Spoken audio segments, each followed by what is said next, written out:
Mon métier, ma passion, Armelle Lévy. Mon métier, ma passion, c'est chaque samedi soir sur RTL avec vous, Armelle Lévy. Bonsoir. Bonsoir. Et comme chaque samedi, on part à la rencontre donc d'entrepreneurs passionnés, d'amoureux de leur métier. Et ce soir, on va avec vous à Montbenoît, c'est dans le Haut-Doubs. On part à la rencontre d'Emmanuel Witt, il est tailleur de pierre. Alors là, c'est pour un particulier, ça va à Villers-le-Lac, c'est un escalier massif. On a aussi fait des éclairages incrustés dans la moulure des marches. Emmanuel Witt taille et sculpte à la main surtout du calcaire dur, de la pierre jurassique. 70% de ses clients sont des particuliers et 30% les monuments historiques pour des restaurations. Sa spécialité depuis bientôt 40 ans, ce sont les escaliers en pierre.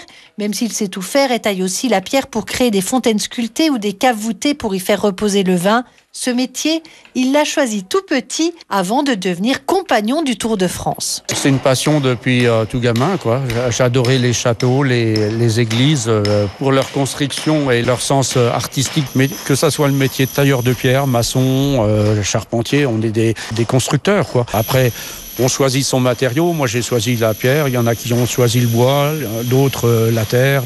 Des artisans constructeurs. Je trouve que c'est important d'en avoir. Voilà, il dit on est constructeur. Ça veut dire que son entreprise a souffert avec la crise sanitaire, Armelle ? Oui, il a perdu la moitié de son chiffre d'affaires l'année dernière, mais depuis, son carnet de commandes est bien rempli, même s'il n'a pas été retenu pour rénover l'abbaye de son village, au pied de laquelle il travaille. Il aimerait bien que le système des appels d'offres pour la restauration des bâtiments prennent en compte le local. Le sculpteur venait de Nîmes. On parle de dépenses carbone actuellement, mais on prend quand même des sculpteurs à l'autre bout de la France pour venir faire des ouvrages ici. Mais moi, c'est pareil. Je vais faire souvent des escaliers dans le sud de la France, alors qu'il y a aussi des tailleurs de pierre capables de les faire là-bas, quoi. On ne sait pas pourquoi ça marche comme ça, mais c'est un peu dommage. Emmanuel Witt voit aussi son métier changer du fait des nouvelles normes et du développement des nouvelles technologies. L'application des normes techniques du bâtiment s'applique pas ou s'applique très mal. Quand on travaille, on est toujours hors la loi. Et pourtant, ça fait des millénaires qu'on travaille comme ça dans ce métier-là, et on avait le droit avant. Et les architectes, les constructeurs ont peur de mettre ce matériau parce qu'ils savent pas l'utiliser, ils savent pas comment le gérer, ils savent pas comment le chiffrer. La pierre ? Ah oui, et on l'élimine de la construction bien souvent, quoi. Et ils sont combien alors dans l'entreprise de ce tailleur de pierre, Armelle ? Eh bien, ils sont 4 et son métier requiert de nombreuses qualités. Il faut être patient. Et lorsqu'on taille une pierre, il faut bien s'imaginer quelle forme elle va avoir. Bien voir en 3 dimensions ces pierres finies, quoi.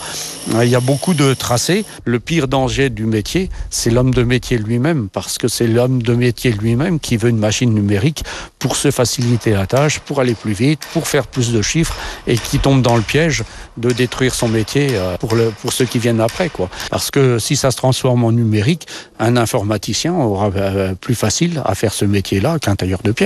C'est des formes très simples, basiques. On fait ce que la machine peut faire le plus facilement, quoi. En tout cas, Emmanuel Witt ne changerait de métier pour rien au monde. C'est des matériaux qui sont quand même déjà naturels. C'est la base de notre planète, quoi. Ça existe depuis tout le temps, quoi. Et je trouve que la pierre, pour avoir une forme, elle se mérite, quoi.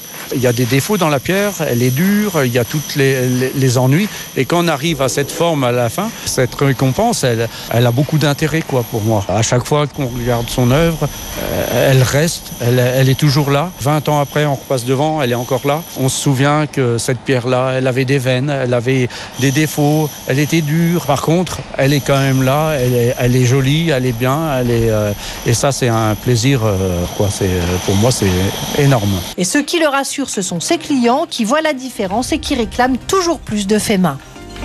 Merci beaucoup, Armelle, et vraiment on sent toute la passion qui l'anime. On en profite pour saluer tous les constructeurs, comme il dit, les tailleurs de pierre, notamment un métier qui existe depuis la nuit des temps, en fait depuis l'âge de pierre, on imagine. Merci Armelle, à samedi prochain.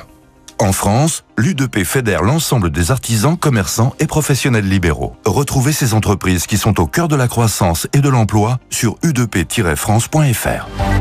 Je vous souhaite de passer une très belle soirée à l'écoute d'RTL.